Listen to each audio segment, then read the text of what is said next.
Hi Gemini.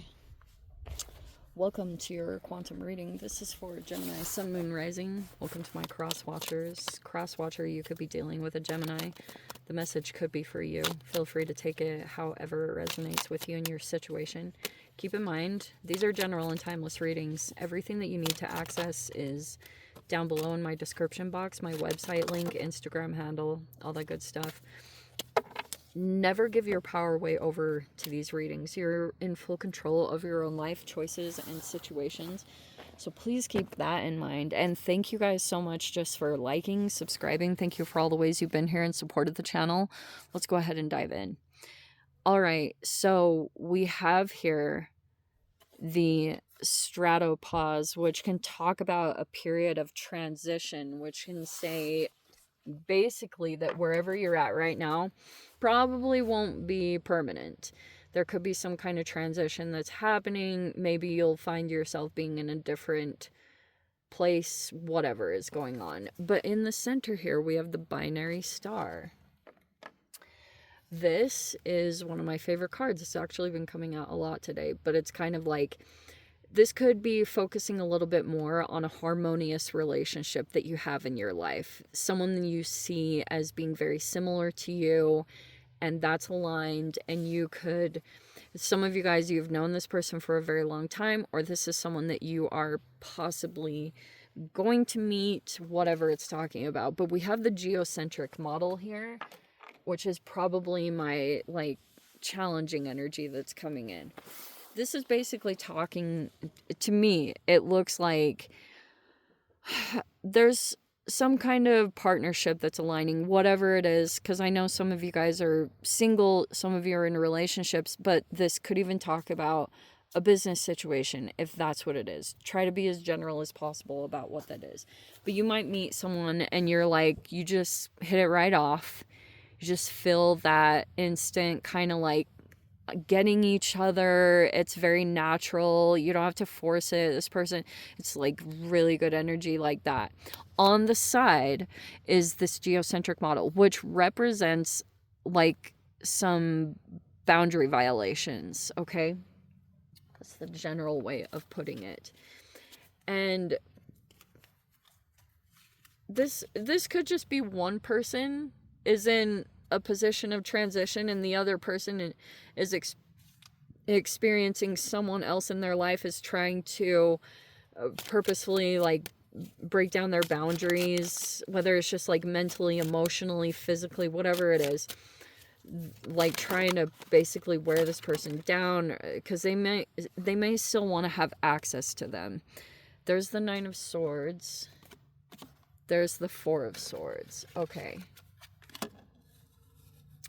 You could have needed like a mental break from some type of situation or something, or you wanted to take a break from something.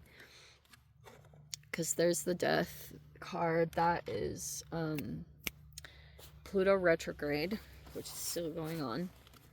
And there's the Ten of Swords. This is the best Ten of Swords, which is why I love her deck, because this is like when you see the lesson and there's wisdom that comes out of it. When you kind of see what you need to see out of some kind of process.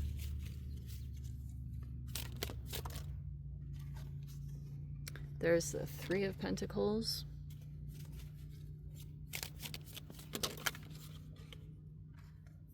Some of you guys might have gone through a death.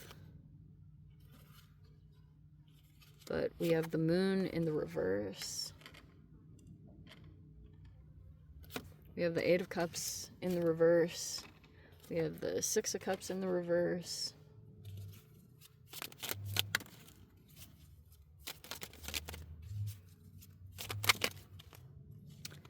And then we have the Temperance in the reverse. The Wise One.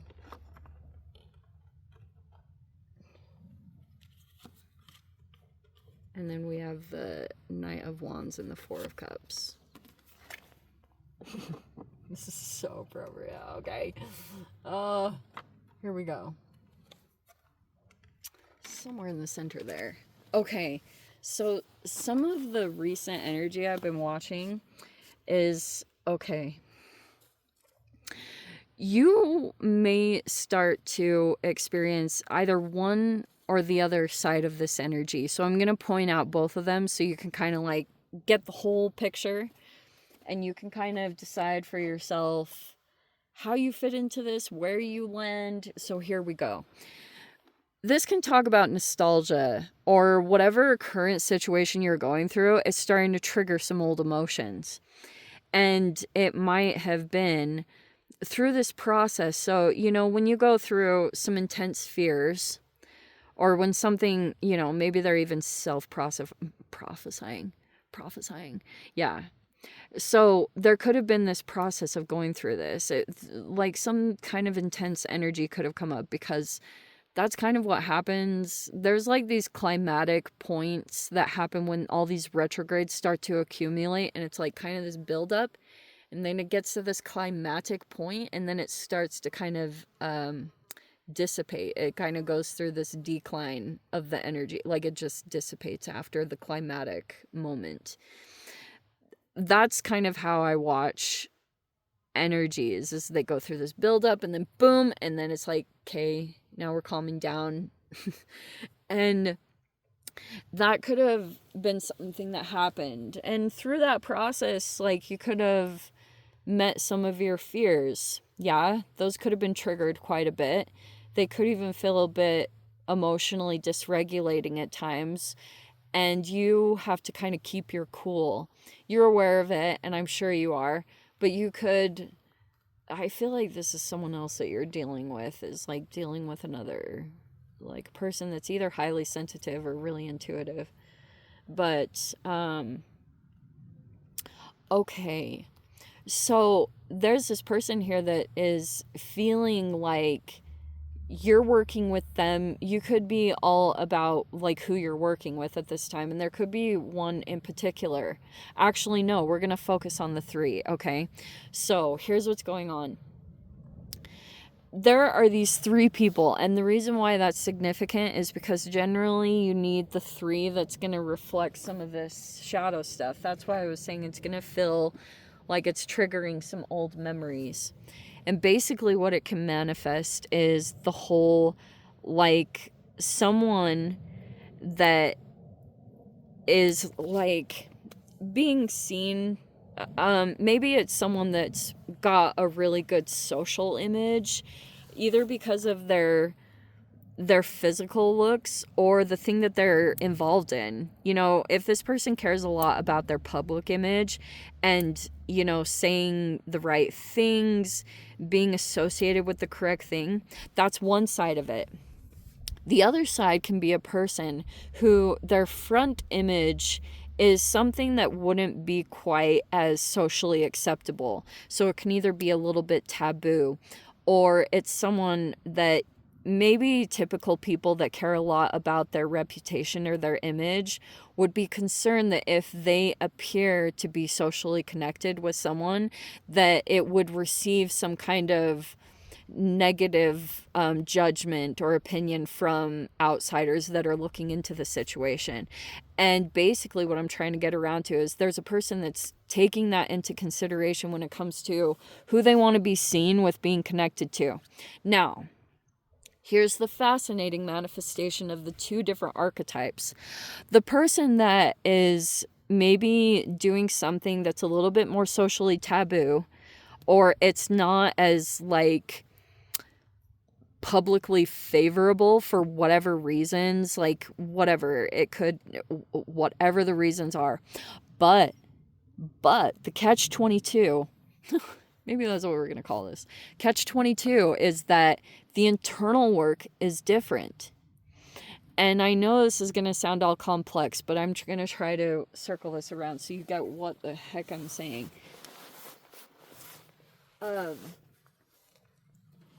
One time I worked at a job, and it was really interesting. I feel as though there's like this collective trauma around the whole like Salem witch trials. And that whole thing, for a while I spent some time researching that stuff and some of the crazy situations that came from that.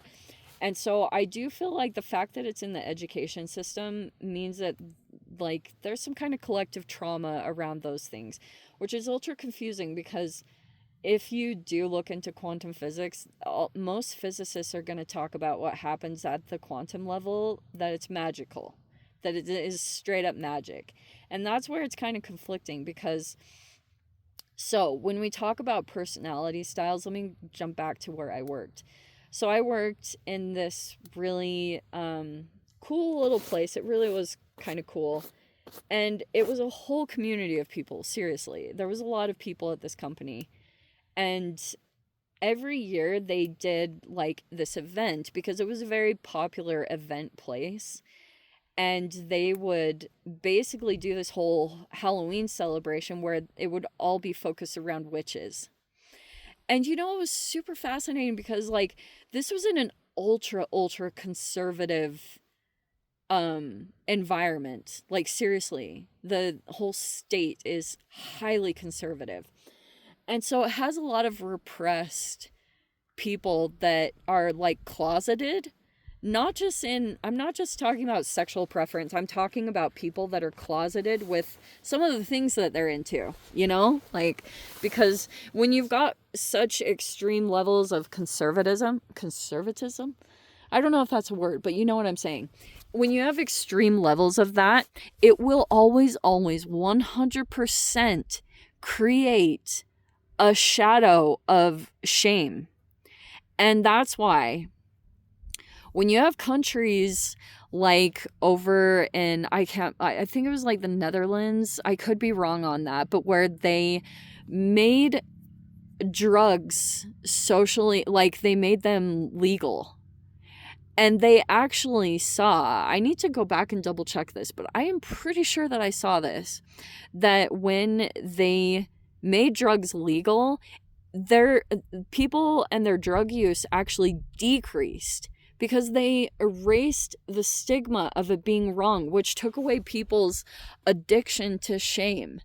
And you have to like take that into consideration when you're looking at people and like helping people with their development.